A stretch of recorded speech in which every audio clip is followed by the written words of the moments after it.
Hey there, welcome to Synth Seeker. My name's Luke. So this is music making diary number 2. All right. It is relatively late enough that the lighting in here is warm and tungsteny. So we'll see how it goes. So what have we been doing?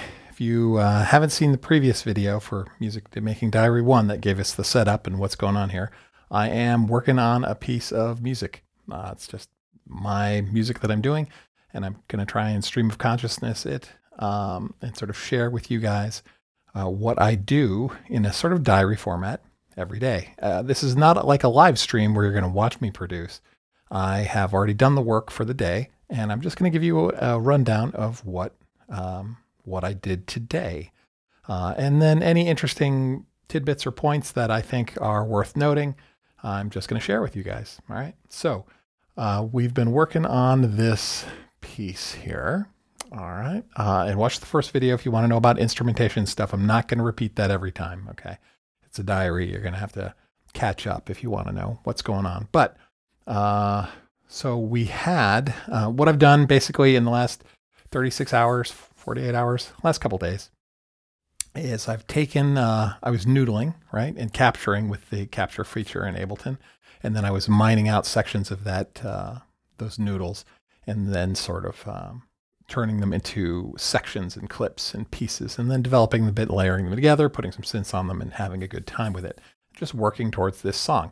I'm working in E minor, sometimes E Dorian, and now, as of the last 48 hours, I've also got a little section that's in E major or E Dorian flat 5 or flat 6, E Dorian flat. I'm not sure. Anyway, we'll get to that.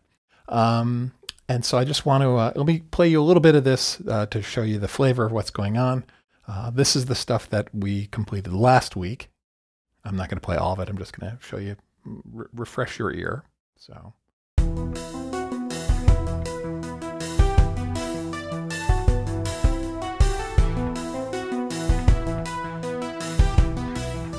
Now that's the first scene. All right. And it's just sort of the intro, I think it's going to end up being the intro of the song.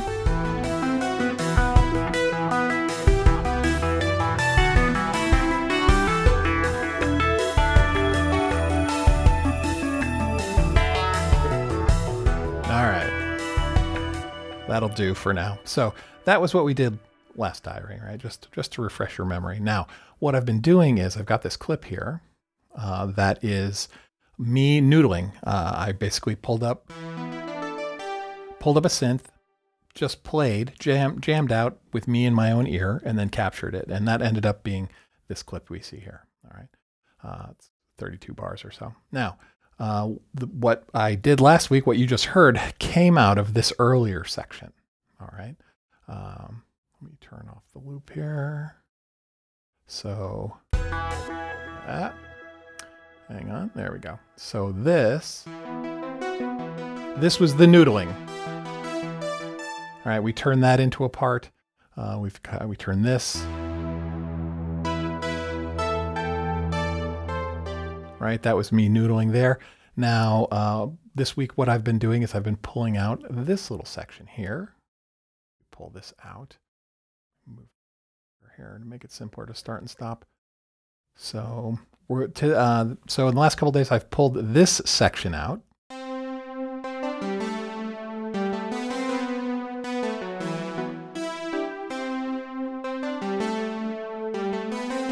Right, so it's far from perfect. It's got some things in there that I don't like, but those are going to be the sort of the foundation roots for a chord progression that I built into a clip, and I'll play that for you in a second.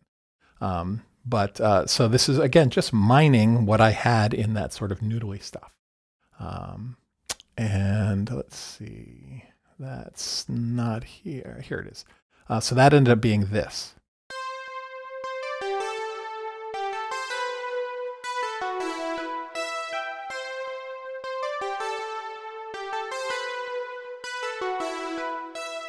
Right, and so that's not fully developed, but it's a loop. It's in E minor.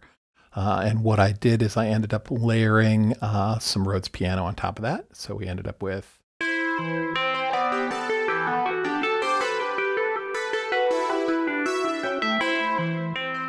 and then also layering this this bass line on top of it. Now this bass line, I actually, for this particular clip, I turn the arpeggiator on and I have it run a 3-octave loop, and it sounds like.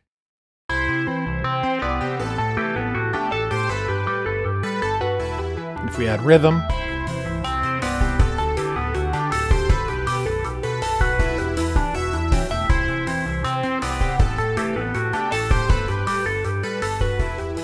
all right, so this is how I work. I've got the sustain on. Hang on a second. There we go. That's one bad thing about stopping clips. If you're using the sustain pedal and you've automated it in the clip, and you're not physically using a sustain pedal, when you stop the track playing, the sustain pedal remains down, and so any notes that are playing will ring out. And that's what happened with that bass clip there. But anyway, that's neither here nor there. I should probably go and fix that. But these 3 tracks, if we load them up here, this one, the bass, the Rhodes, and this one. So let's move this out. Here we go. This is what my mother used to call deedle deedle music, because it was, we used to listen to a lot of Bach, and he would do 2- and 3-part inventions, and it was just, you know, single monophonic lines, no intervals or chords being played on the line, right? But the 3 lines layered together implied chords, right? And that's what I'm doing here. And I do this a lot. I just work with overlaying and overlapping melodies or lines, and it lets it imply what the chords are. So I said I was going to do some analysis this week from a music theory perspective. I'm not. I'm going to do that maybe in the next one. I'm having too much fun actually just making these sections. So I'll leave that to you guys, or we can work on that later. And so that's one of the new sections. So it's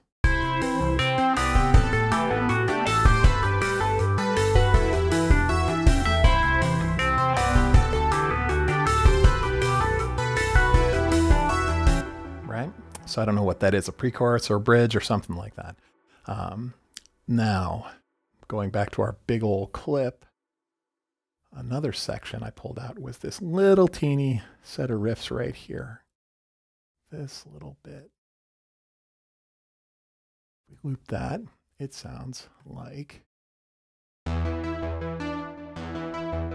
right, that's it. To me, that sounds a whole lot like Gary Newman. It sounds like something from from Gary Newman's like Cars, not The Cars.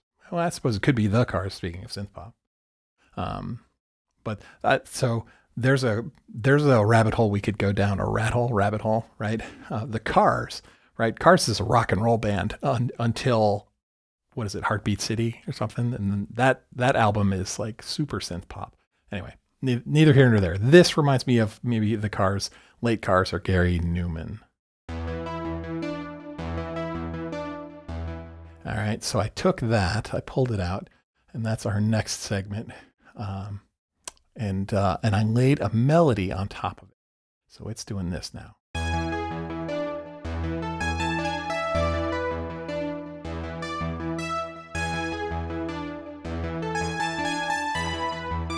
So we have this ostinato, Gary Newman kind of Cars thing going on.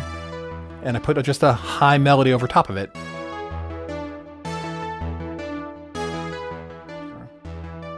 Right? And I'm not doing too much sound design in this, but I want it to have a little bit of motion or something like that. So I loaded another synth here.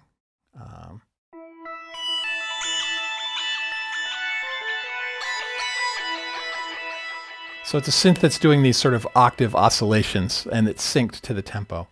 And I put that in here, duplicating the melody line that it was playing from there. And I'm just going to layer these on top of each other. And then additionally, the actual riff without the melody is being played by the Rhodes as well.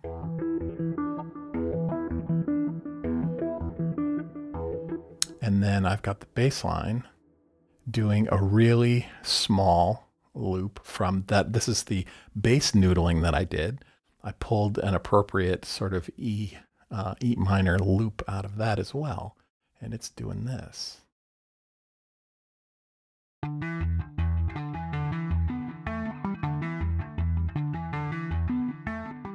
And the motion there, besides the playing, is we've got that ping pong delay moving it across the stereo field.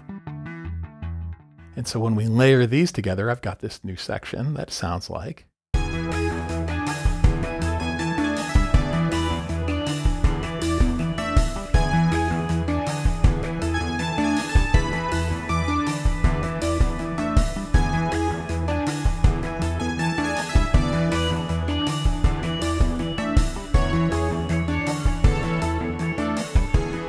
And I think I can move between sections.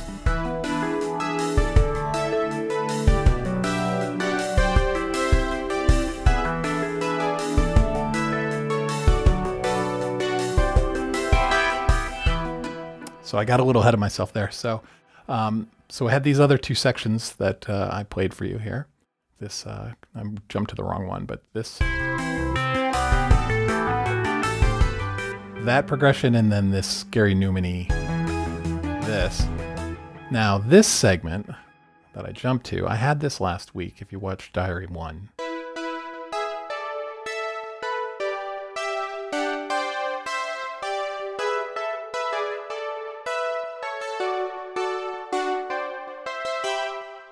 So that existed last week, and I worked on it a little bit more.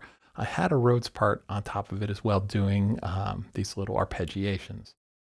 And I learned a new term while I was talking to a buddy who was listening to another music nerd, and he knows more music theory than I do. And he explained to me what I can call this thing I do, and what it is I take these arpeggiations.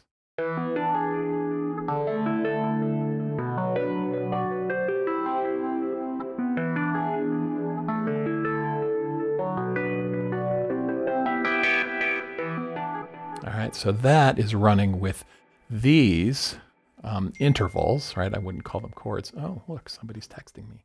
Anyway, so when we take when we take these sort of intervals, I got these implied chords here. There's very few like triads in here.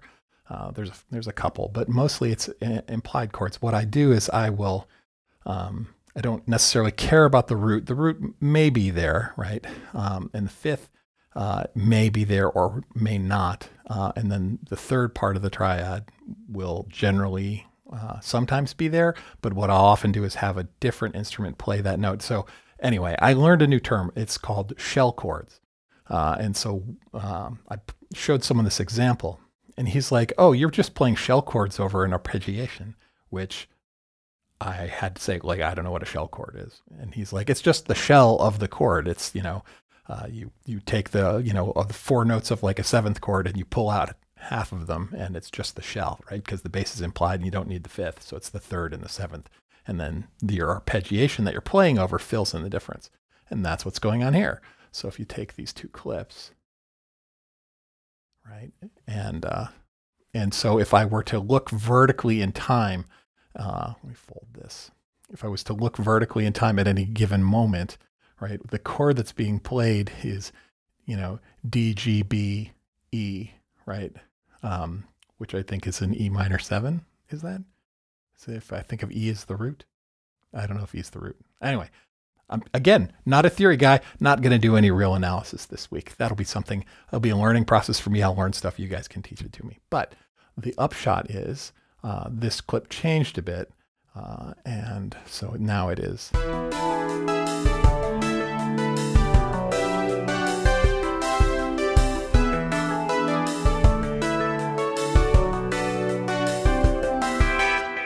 Right, and so throughout the whole course of this, I'm playing these sort of intervals, and having the arpeggiation laid over it. But the intervals are like syncopated, bum, bum, bum, bum, bum, bum, bum. That's basically the pattern through here, with usually for like the first three measures of a segment, and then in the fourth segment, I will break that syncopated pattern into a run or something. So if we look at this, it's like bump, bump, bump, bump, bump, right? And then there'll be a true, well, actually, I'm pretty much keeping that sort of syncopated feel. But at the end of this, I do this sort of, I bang out some sixteenths, basically, bop, bop, bop, bop, bop. because I want a rhythmic change there, and I just duplicate that in the E piano as well. So E piano is playing arps, arps, arps. These are all eighth note arps, you know, sustained, and then da da da da da at the end of that as well. So listen for it. Here we go.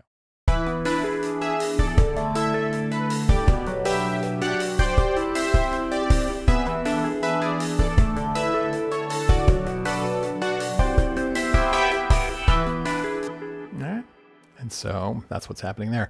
And I've got that, I've actually doubled this clip, and it's playing very softly on this synth. You can hear it very faintly in the background. I wanted some texture there. It may or may not live. Again, I may change all this instrumentation later, but that's where we're at. Now, the final segment was, let's see, that was our chord stuff. And then we did our, this is our, I think that's about it. So if we take this into totality, right, I've got 2 scenes or 3 scenes from last week, plus 2 new scenes, and I tweaked one of last week's scenes. So I'm just going to play this now. I'm going to sequence the scenes the way I'm envisioning them going. We'll take a listen, and if you have any thoughts, feedback, questions, I will try and answer them, or we can work through them. And as far as feedback, this is my piece. I will listen to your feedback, and I like constructive feedback, but there's no guarantees. Okay, so this is not a group effort. It's not a collaboration. Letting you into my diary. So let's listen to this.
Anyway, so that's where we're at. This is Music Making Diary number 2.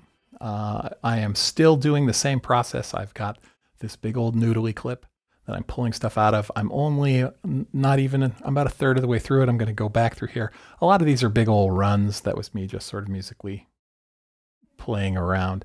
I may change, those will probably not be anything, but there may be some meat in here that I'm going to sort of work through. But I'll continue that, and then I've actually got the Rhodes part noodle to work through, and I've been mining bits and pieces of the bass. There's a few of these extra pieces here, but we'll see where that goes. And anyway, so that's it. That's Music Making Diary number 2. Thank you for spending time with me. I hope this was entertaining. I hope it was informative, if that's the case, or maybe made you, think about things in a different way for your own music making, or maybe you can tell me, something that I missed that I should try. Okay. And as always, you have been watching Synth Seeker. Have a great day.